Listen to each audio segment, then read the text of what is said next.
Share बाजार में अक्सर ये कहा जाता है expectations matter more than earnings, यानी कंपनी की जो कमाई है वो नहीं बल्कि भविष्य का प्रदर्शन कैसा होगा ये मायने रखता है। इसलिए कई बार ऐसा होता है कि किसी कंपनी के नतीजे काफ़ी अच्छे आते हैं, लेकिन भविष्य की चिंताओं की वजह से उसके शेयर्स में बहुत गिरावट आ जाती है। ठीक ऐसी ही कहानी दक्षिण कोरिया की एक बहुत बड़ी अंतर्राष्ट्रीय कंपनी सैमसंग की है, जिसने आज अपने तिमाही नतीजे जारी किए हैं। सबसे पहले ये आंकड़े देखिए। अप्रैल से जून के बीच कंपनी को 5,57,000 करोड़ रुपए का मुनाफा हुआ और मुनाफे में पिछले साल के मुकाबले लगभग 19 गुना वृद्धि हुई है। 19 गुना। वहीं सैमसंग की आमदनी 10,65,000 करोड़ रुपए इस बार रहने की उम्मीद है। आमदनी में भी 129% की वृद्धि दिखाई दे रही है।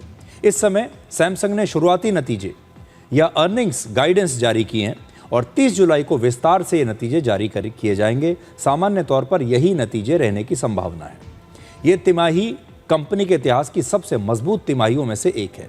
इतने शानदार नतीजों के बाद भी सैमसंग का शेयर 10% तक गिर गया और सैमसंग का मार्केट वैल्यूएशन एक ही दिन में करीब 9.5 लाख करोड़ रुपए घट गया। आज दक्षिण कोरिया का बाजार भी लगभग 5% टूट गया। सैमसंग दुनिया की सबसे बड़ी मेमोरी चिप बनाने वाली कंपनियों में से एक है। ये मुख्य रूप से 3 तरह की मेमोरी चिप्स बनाती है। पहला है HBM यानी हाई बैंडविड्थ मेमोरी। ये बेहद तेज़ मेमोरी है जिसका इस्तेमाल AI सर्वर्स और NVIDIA जैसे AI GPU के साथ होता है। दूसरा है DRAM यानी डायनेमिक रैंडम एक्सेस मेमोरी। जब AI कोई काम करता है तो प्रोसेसिंग के दौरान ज़रूरी डेटा को अस्थायी रूप से इस DRAM में रखता है। और तीसरा है NAND फ्लैश मेमोरी। इसमें AI मॉडल, सॉफ्टवेयर, डेटा और दूसरी फाइल्स लंबे समय तक स्टोर की जाती है। बड़ी बड़ी AI कंपनियां जैसे NVIDIA, गूगल, माइक्रोसॉफ्ट, अमेजॉन और मेटा सैकड़ों नए AI डेटा सेंटर्स इस समय बना रहे हैं। इन डेटा सेंटर्स में बड़ी संख्या में चिप्स की जरूरत पड़ती है और इसी वजह से सैमसंग को पिछले कई महीनों से रिकॉर्ड ऑर्डर्स मिलने लगे हैं। चिप्स की मांग इतनी ज़्यादा हो गई है कि इसकी सप्लाई अब कम पड़ गई है दुनिया में और इसका सीधा फायदा मिला है सैमसंग को। DRAM चिप्स की कीमत लगभग 44% और NAND मेमोरी चिप्स की कीमत लगभग 53% बढ़ गई है।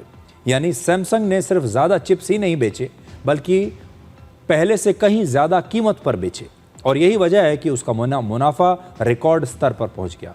अब सबसे बड़ा सवाल ये कि जब सैमसंग के नतीजे इतने शानदार थे, मुनाफा 19 गुना बढ़ गया, तो उसके शेयर में इतनी बड़ी गिरावट क्यों आई? 3 वजहें हैं। पहला, लोगों को डर है कि AI का बूम हमेशा नहीं रहेगा। इस समय सैमसंग की कमाई AI के लिए बनने वाली मेमोरी चिप्स की वजह से बहुत ज़्यादा बढ़ गई है, लेकिन इन्वेस्टर्स को डर है कि अगर भविष्य में AI पर कंपनियां कम खर्च करने लगेंगी तो सैमसंग की कमाई भी कम हो जाएगी। दूसरा, बाजार भविष्य देखता है, सिर्फ आज की कमाई नहीं।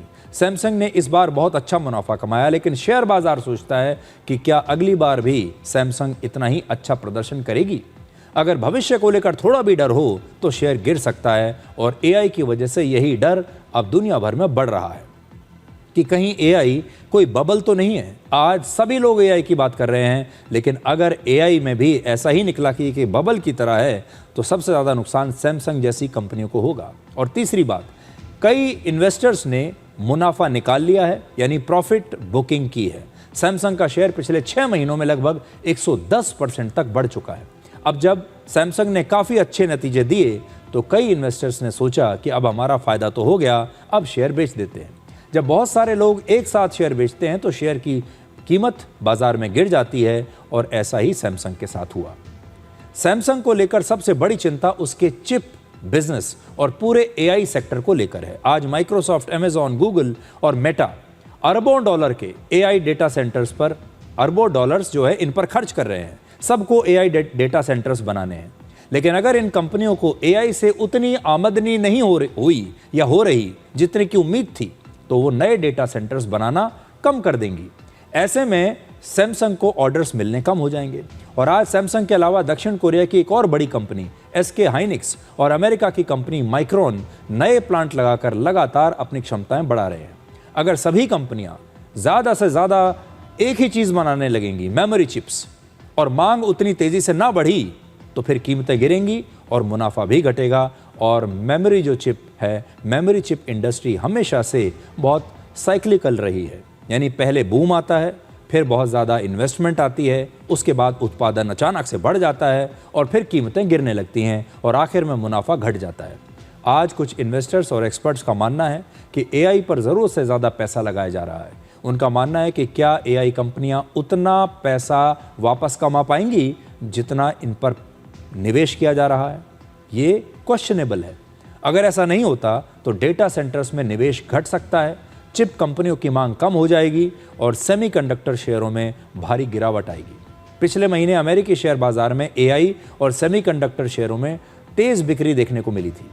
अमेरिका की अंतर्राष्ट्रीय फाइनेंशियल कंपनी मॉर्गन स्टैनली ने 6 जुलाई को अपनी एक रिपोर्ट में कहा कि इन्वेस्टर्स अब सिर्फ चिप बनाने वाली कंपनियों से निकलकर एआई हाइपरस्केलर्स जैसे अल्फाबेट, अमेजॉन, माइक्रोसॉफ्ट और मेटा में निवेश कर सकते हैं आने वाले समय में। आज जिस तरह एआई इंफ्रास्ट्रक्चर पर कर्ज लेकर भारी खर्चा किया जा रहा है और सेमीकंडक्टर कंपनियों को महंगी वैल्यूएशन दी जा रही है, उससे एआई के पूरे सेक्टर में एक बबल की आशंका बढ़ रही है। और यही कारण है कि पैसे तो अभी आ रहे हैं, लेकिन कितने दिनों तक आएंगे, ये वैल्यूएशन कितने दिन तक रहेगी, ये कहना अभी भी मुश्किल है।